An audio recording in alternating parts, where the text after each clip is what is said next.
नमस्कार सभी को, स्वागत है आप सभी का जी के स्टूडेंट चैनल पर, जहां पर हम लोग सोशल साइंस के कुछ इंटरेस्टिंग टॉपिक्स को डिस्कस करते हैं। तो मैं कैलाश कुमार एक नए दिन नई शुरुआत के साथ आप लोगों के लिए एक और इंटरेस्टिंग टॉपिक लेकर आया हूं, सोशल साइंस के इंडियन कॉन्स्टिट्यूशन का पार्ट 3। अभी तक हम लोग इंडियन कॉन्स्टिट्यूशन के 2 पार्ट पर वीडियो कर चुके हैं। आप लोग ने प्रीवियस वीडियो देखी होगी, अगर नहीं देखी है तो आप प्लीज़ मेरे चैनल पर जाकर वो वीडियो जरूर देखिए, क्योंकि हम पूरे इंडियन कॉन्स्टिट्यूशन को स्टार्टिंग से स्टडी कर रहे हैं ताकि आप लोगों को कोई कन्फ्यूजन ना रहे। तो अगर हम थर्ड पार्ट में आए तो थर्ड पार्ट में हम लोग स्टडी करेंगे भारतीय संविधान के स्रोत, सोर्सेज ऑफ इंडियन कॉन्स्टिट्यूशन। जैसे आप लोग जानते हैं, लास्ट 2 क्लासेज में, लास्ट 2 वीडियोज़ में हम लोगों ने पहले इंडियन कॉन्स्टिट्यूशन की हिस्ट्री देखी, उसका इतिहास देखा। उसके बाद हम लोगों ने इंडियन कॉन्स्टिट्यूशन की जो मेन कमिटीज़ थी या जो चीफ कमिटीज़ थी उनके बारे में स्टडी किया। अब आते हैं नेक्स्ट स्टेप पर, अगले पड़ाव पर, जो है भारतीय संविधान के स्रोत या सोर्सेज ऑफ इंडियन कॉन्स्टिट्यूशन। तो उसमें सबसे पहले हम लेते हैं जो इंडियन कॉन्स्टिट्यूशन का आधार कहा जाता है, इसको भारतीय कानून का बेसमेंट बोला जाता है उसको, यानी कि मतलब आपका भारतीय सरकार कानून 1935, गवर्नमेंट ऑफ इंडियन एक्ट 1935 है 1935। अगर इसकी बात करें, इससे जो हमने जनरली हमारा इंडियन कॉन्स्टिट्यूशन का जो मोस्ट पार्ट है वो यहीं से इंस्पायर्ड है, यहीं से टेकन है, यहीं से लिया गया है। ठीक है, तो बट हम यहाँ पर कुछ जो बेसिक चीज़ें हैं वो देख लेते हैं डीपली। तो अगर करेंगे तो शायद ये 2-3 घंटे की वीडियो हो जाएगी। बस मैं जो मेन जो आपके एग्जाम्स के लिए इंपॉर्टेंट होते हैं वो टॉपिक्स आपको बता दे रहा हूँ। सबसे पहला फेडरल स्कीम। जैसा आप लोग जानते हैं, इंडिया एक फेडरल कंट्री है, सेंट्रल गवर्नमेंट के साथ साथ स्टेट गवर्नमेंट्स भी अपनी पावर्स में रूल चलाती है। ठीक है, ये लिया गया है भारत का सरकार कानून 1935 से। Second one is emergency provisions, आपातकालीन उपबंध। ये भी 1935 के कानून से लिया गया है। और आप जानते होंगे, श्रीमती इंदिरा गांधी जी ने 18 डेकाड में ये भारत में आपातकाल लगाया था, तो वो इसी कानून के द्वारा लगाया था। ठीक है, तो नेक्स्ट है पब्लिक सर्विस कमीशन। आपकी जितनी भी लोक सेवा आयोग की परीक्षाएं होती है वो सब यही से इंस्पायर्ड है, भारतीय सरकार कानून 1935 से। चाहे वो आईएएस की परीक्षा हो या आपके राज्य लोक सेवा आयोग हो, वो सब यही से इंस्पायर्ड है। फिर नेक्स्ट है ऑफिस ऑफ गवर्नर। सभी स्टेट्स के ऊपर गवर्नर रखे गए हैं ताकि स्टेट्स गवर्नमेंट्स अपना कोई ऑटोक्रेसी ना कर सके, तो उसके लिए सभी स्टेट्स में गवर्नर रखे गए हैं, वो भी यहीं से इंस्पायर है। नेक्स्ट वाली जुडिशरी, भारत के न्यायालय, भारत की न्यायिक प्रक्रिया, वो सब यहीं से ली हुई है भारत कानून 1935 से। And last one is administrative details. जितने भी भारत के प्रबंधन है वो सब लिया गया है भारतीय एक्ट 1935। उसके बाद नेक्स्ट हम आते हैं, नेक्स्ट हमारा कॉन्स्टिट्यूशन ऑफ सोवियत यूनियन या यूएसएसआर, या प्रेजेंट टाइम का रशिया और उसके जो पुराने देश थे, कजाकिस्तान, तजाकिस्तान, सर्बिया, ये सब कंट्रीज। उससे हम देखें रशिया यूएसएसआर से हमने 2 मेन टॉपिक लिए हुए। फर्स्ट है फंडामेंटल ड्यूटीज, मौलिक कर्तव्य, और second one is planning commission, योजना आयोग, जिसको प्रेजेंट टाइम में हम नीति आयोग बोलते हैं। आप लोग कंफ्यूज मत होना, योजना आयोग को आज प्रेजेंट टाइम में हम लोग नीति आयोग बोलते हैं। माननीय प्रधानमंत्री जी ने, श्री नरेंद्र मोदी जी ने इसका नाम योजना आयोग से बदलकर नीति आयोग कर दिया है। ठीक है, तो अब आते हैं हम next, constitution of the United states of America, संयुक्त राज्य अमेरिका का संविधान। अगर इसकी बात करें, इससे सबसे बड़ा जो हम लोगों ने एक अडेप्ट चीज की हुई है वो है प्रेम्बल, भारतीय संविधान की प्रस्तावना। ये अमेरिका के संविधान से ली गई है। और अगर फिर बात करें नेक्स्ट स्टेप की, फंडामेंटल राइट्स, हमारे मौलिक अधिकार आप लोग जानते हैं, पहले 7 थे, अभी 6, अब आज 6 हैं, क्योंकि संपत्ति का अधिकार हटा दिया गया है। तो वो सब लिया गया है अमेरिका के संविधान से। अब आते हैं नंबर 3 पर, फेडरल स्ट्रक्चर ऑफ गवर्नमेंट, सरकार का संघीय ढांचा। वैसे तो यहां भी दिया हुआ है फेडरल स्कीम, बट अमेरिका से भी अडॉप्ट किया हुआ है। एक सेंट्रल गवर्नमेंट होगी और सभी स्टेट्स गवर्नमेंट होगी। जितनी सेंट्रल गवर्नमेंट पूरे कंट्री के लिए पावरफुल होगी, उतनी स्टेट गवर्नमेंट अपने स्टेट के लिए पावरफुल होगी। बट वो सेंट्रल गवर्नमेंट, जहां बात आएगी सुपीरियरिटी की, तो वहां सेंट्रल गवर्नमेंट को ही प्रायोरिटी दी जाएगी। फिर नेक्स्ट आता है इंडिपेंडेंस ऑफ जुडिशरी। जुडिशरी की देखिए, यहाँ भी इसका प्रोविजन है, बट इंडिपेंडेंस जुडिशरी किया हुआ है यहाँ पर, क्योंकि ये बनाया था ब्रिटेन के पैटर्न पर। उस टाइम का जो ब्रिटेन का पैटर्न था, और ये बना था अमेरिका के पैटर्न पर, ये चीज ली गई है। इसमें फर्क ये है कि यहाँ जुडिशरी का प्रोविजन है, बट यहाँ पर एक इंडिपेंडेंस जुडिशरी का प्रोविजन है। यहाँ पर एक स्वतंत्र न्यायपालिका की व्यवस्था की गई है।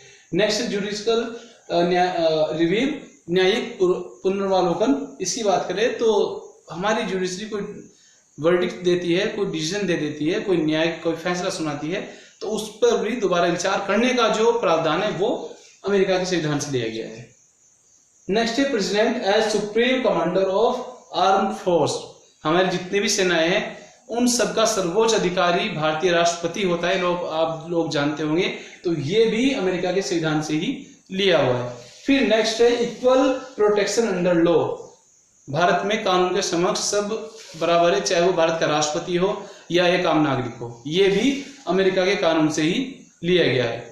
अगर नेक्स्ट बात हम करें constitution of south Africa, number 4 पर आता है। दक्षिण अफ्रीका के संविधान से हम लोगों ने क्या चीजें अडॉप्ट की है, क्या चीजें हम लोगों ने ली है, तो उसको देखते हैं। सबसे पहले प्रोसीजर ऑफ अमेंडमेंट। हम अपने कॉन्स्टिट्यूशन में कैसे अमेंड करेंगे, कैसे संशोधन करेंगे, वो हम लोगों ने लिया है साउथ अफ्रीका से, आप लोग याद रखना। And next one and last one is election of Rajya Sabha members. हमारे राज्यसभा सदस्य यानी कि हमारे राज्यसभा सांसदों का चुनाव कैसे होता है, ये चीज भी हम लोगों ने दक्षिण अफ्रीका के संविधान से ली है। तो ये हो गए दक्षिण अफ्रीका का संविधान। अब इसके बाद देखते हैं नेक्स्ट टॉपिक की तरफ बढ़ते हुए आते हैं। नेक्स्ट टॉपिक है ब्रिटिश कॉन्स्टिट्यूशन, यानी कि ब्रिटेन का संविधान, ब्रिटिश संविधान। अगर इस संविधान की बात करते हैं, उस संविधान से भारतीय संविधान में जो सबसे बड़ा बैकअप किया हुआ है वो है पार्लियामेंट फॉर्म ऑफ गवर्नमेंट। सरकार की संसदीय व्यवस्था ये ब्रिटिश कानून से ही ली हुई है, ब्रिटिश संविधान से ही ली गई है।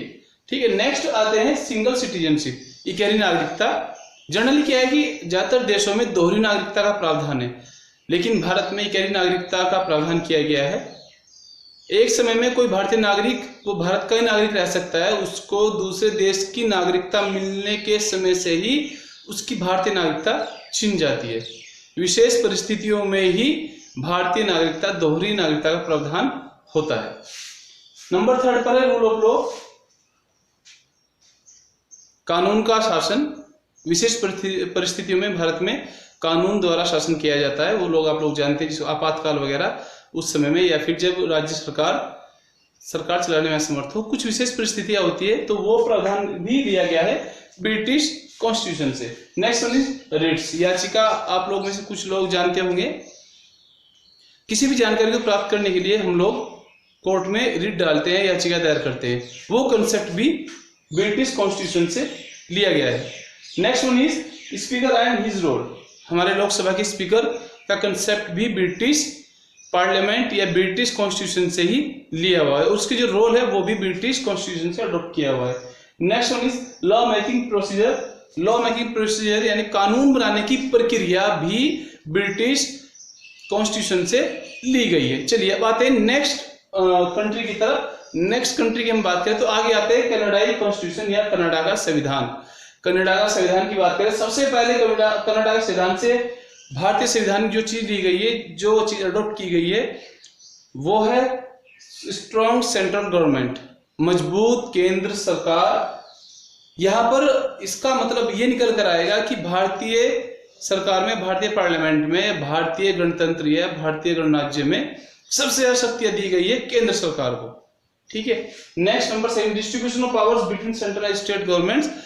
केंद्र सरकार और राज्य सरकार के मध्य शक्तियों का बंटवारा है, वो भी अडॉप्ट किया गया है। ये इंस्पायर्ड है कैनेडियन कॉन्स्टिट्यूशन से। And number last is residual powers retained by the central government. जो अवशिष्ट शक्तियां होती है, मतलब जो ना ही तो राज्य सरकार के अंडर में आती है और ना ही केंद्र सरकार के अंडर में आती है, उस पर कानून बनाने का जो शक्ति दी गई, जो पावर दी गई है, वो दी गई है केंद्र सरकार को। अब नंबर 3 पर आते हैं, नंबर 7 पर। नंबर 7 पर कंट्री आती है आयरिश कॉन्स्टिट्यूशन या आयरलैंड का संविधान। इस संविधान की बात करें तो यहां से हमारे जो स्टेट पॉलिसी के प्रिंसिपल्स है, डायरेक्टिव प्रिंसिपल्स है, ये जिसको हम बोलते थे राज्य के नीति निर्देशक तत्व, वो ये चीज भी हम लोगों ने इंस्पायर है हमारे संविधान की आयरलैंड के कॉन्स्टिट्यूशन से। नेक्स्ट है nomination of members of Rajya Sabha. Rajya Sabha के सदस्यों का नॉमिनेशन या नामांकन, ये भी इंस्पायर्ड है आयरलैंड के संविधान से। And last one is method of election of president. राष्ट्रपति चुनाव का जो तरीका है वो भी लिया गया है आयरलैंड के संविधान से। तो अब नंबर 8 पर आते हैं, ऑस्ट्रेलियन कॉन्स्टिट्यूशन। अगर ऑस्ट्रेलिया संविधान की बात करें तो वहां से भारतीय संविधान में जनरली 3 मेन चीजें ली हुई हैं। सबसे पहला है freedom of trade and commerce between countries और इंटरनेशनल लेवल। 2 देशों के मध्य व्यापार या हमारे 2 राज्यों के मध्य व्यापार या 2 स्टेट्स के बीच में ट्रेड या कॉमर्स की एक्टिविटीज, वो सब कंसेप्ट लिया हुआ है ऑस्ट्रेलियन कॉन्स्टिट्यूशन से, ऑस्ट्रेलिया के संविधान से। Next one is power of national legislature to making law. हमारी लोकसभा जिसको हम बोलते हैं या कार्यपालिका, उसको कानून बनाने की शक्ति दी गई है, वो ऑस्ट्रेलियाई संविधान से इंस्पायर्ड है। Next one is concurrent list या समवर्त सूची, हम इसको बोल देते हैं। जैसे आप लोग जानते हैं 3 प्रकार की सूची होती है, राज्य सूची, केंद्र सूची एवं समवर्ती सूची। वो मैं आप लोगों को आगे बताऊंगा इस टॉपिक के बाद, नेक्स्ट टॉपिक जब हमारा आएगा। ये भी इंस्पायर्ड है ऑस्ट्रेलिया के संविधान से। तो ये हुए नंबर 8 तक। अब चलते हैं नेक्स्ट, फ्रेंच कॉन्स्टिट्यूशन, फ्रांस का संविधान। अगर फ्रांस के संविधान की बात करें तो इससे हमारे कॉन्स्टिट्यूशन जो इंस्पायर्ड है वो है Republic and the idea of liberty, equality and fraternity in the preamble. गणराज्य और भारतीय संविधान की प्रस्तावना में स्वतंत्र, समानता, भाईचारे के कंसेप्ट को अडॉप्ट करना या उसको इंक्लूड करना, ये है फ्रेंच कॉन्स्टिट्यूशन से लिया हुआ। अब नेक्स्ट नंबर 10 पर आते हैं, कॉन्स्टिट्यूशन ऑफ जापान। अगर जापान के संविधान की बात करें तो यहां से लिया गया प्रोसीजर एस्टैब्लिश्ड बाय लॉ, कानून द्वारा स्थापित प्रक्रिया। यानी जितने भी कोई प्रोसीजर होगा वो लॉ के अंडर में होगा, वो कानून के द्वारा होगा। नेक्स्ट कॉन्स्टिट्यूशन ऑफ रशिया या रूस का संविधान। अब आप क्या कहेंगे कि यूएसएसआर को जब इंक्लूड कर लिया है, फिर रशिया को इंक्लूड करने की क्या जरूरत थी? देखिए, रशिया यूएसएसआर के विघटन के बाद, उसके अलग अलग कंट्री बनने के बाद रशिया बना, उसके बाद ही इन आइडियाज को लिया गया है। फंडामेंटल ड्यूटीज इसमें लिया गया है, मौलिक कर्तव्य। फिर सेकंड नंबर जो लिया गया है वो है idea of social, economic and political justice in preamble. भारतीय प्रस्तावना में सामाजिक, आर्थिक तथा राजनीतिक न्याय का विचार, ये भी लिया गया है रशिया के कॉन्स्टिट्यूशन से। अब लास्ट पॉइंट पर आते हैं। हमारा लास्ट पॉइंट है कॉन्स्टिट्यूशन ऑफ जर्मनी। जर्मनी के संविधान से हमारे संविधान में क्या चीजें ली गई है? तो उसमें सबसे पहला है emergency power to be enjoyed by union. आपातकालीन शक्तियां केंद्र सरकार द्वारा उपभोग करी जाएंगी, केंद्र सरकार द्वारा वो प्रैक्टिस करी जाएगी। आप देखते होंगे या आपने सुना भी होगा या पढ़ा होगा, जैसे मैंने पिछली लास्ट टॉपिक में बताया था कि इंदिरा गांधी जी जब भारत में आपातकाल लगाया तो सब शक्तियां, सब राज्यों के शक्तियां केंद्र के अंडर में चली गई। सब जितने भी पावर्स थी वो केंद्र सरकार के पास आ गई। तो ये लिया गया है जर्मनी की कॉन्स्टिट्यूशन से। Last one is suspension of fundamental rights during emergency. आपातकाल में हमारे जो मौलिक कर्तव्य है उनका स्थगन या उनको खत्म कर देना है, कुछ दिन के लिए बंद कर देना, हटा देना, ये लिया गया है कॉन्स्टिट्यूशन ऑफ जर्मनी या जर्मनी के संविधान से। तो ये हमारे कुछ कंट्रीज के कॉन्स्टिट्यूशन थे या एक्ट 1935। इनका हमारे कॉन्स्टिट्यूशन में क्या रोल है, क्या कंट्रीब्यूशन, या हमारे कॉन्स्टिट्यूशन क्या क्या चीजें यहाँ से इंस्पायर्ड है। तो ये सब चीजें आज मैंने आप लोगों को बताई। आशा करता हूँ ये सब चीजें आप लोगों को अच्छी लगी होगी, ये इन्फॉर्मेशन आप लोगों ने बहुत एंजॉय किया होगा। इसी आशा के साथ आज फिर मुझे आप अलविदा कहेंगे नेक्स्ट वीडियो तक के लिए।